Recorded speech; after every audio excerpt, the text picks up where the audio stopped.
तुम्ही मला काही प्रश्न विचारत होता. मला त्याबद्दल एवढं सांगायचं आहे की जे काही आता टी व्ही वेगवेगळ्या चॅनलला चाललेलं आहे त्याबद्दलची पूर्ण माहिती मला काही नाही आहे.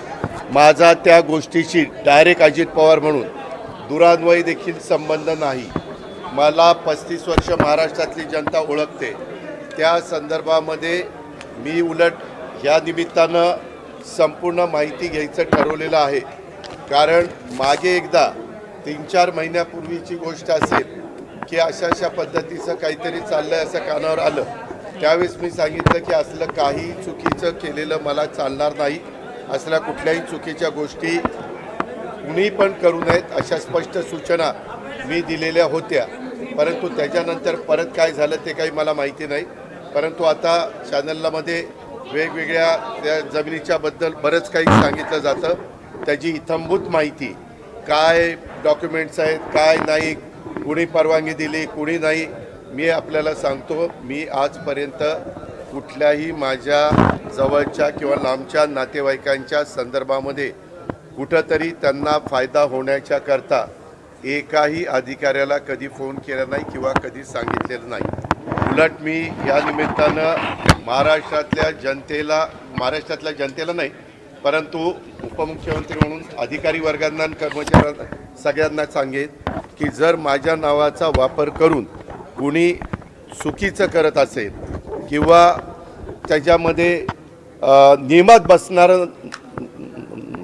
न बसणारं करत असेल तर त्याला कुठलाही माझा पाठिंबा नसेल. मी फार कायद्याच्या नियमाच्या चौकटीमध्ये राहून काम करणारा कार्यकर्ता आहे हे आपल्याला सगळ्यांना माहिती आहे.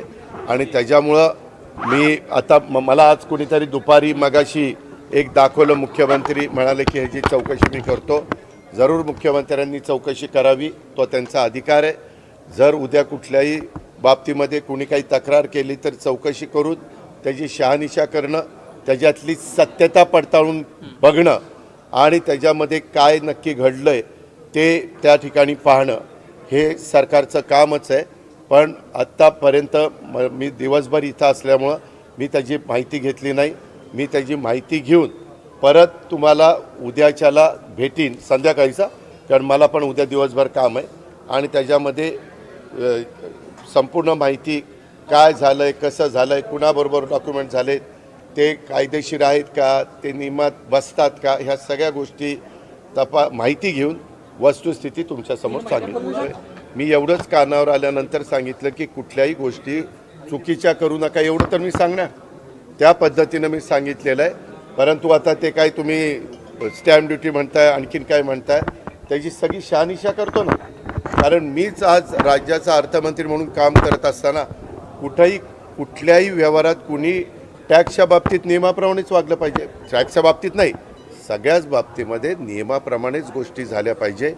कुणीही नियमाच्या बाहेर जाऊन काम करता कामा नये, ह्याच मताचं मी आहे.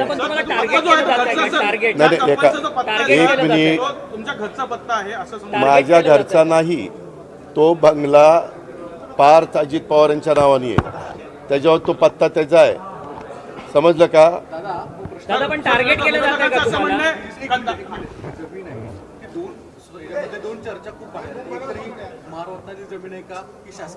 मी तेच सगळं सांगतोय सागर.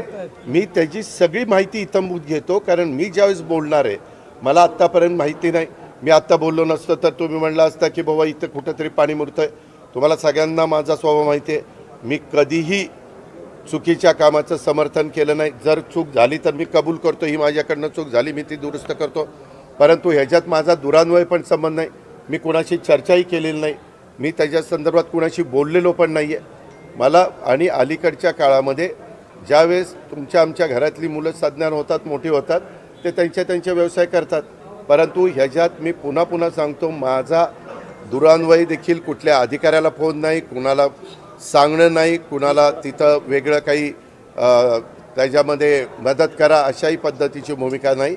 मी अतिशय संविधानाला मानणारा, घटनेला मानणारा, कायद्याने चालणारा आणि इतरांनी पण कायद्याने चालावं ह्याबद्दल कटाक्षाने प्रयत्न करणारा, कायद्याच्या चौकटीमध्ये राहून माझ्या काही सगळ्यांना समजून सांगणारा असा कार्यकर्ता आहे.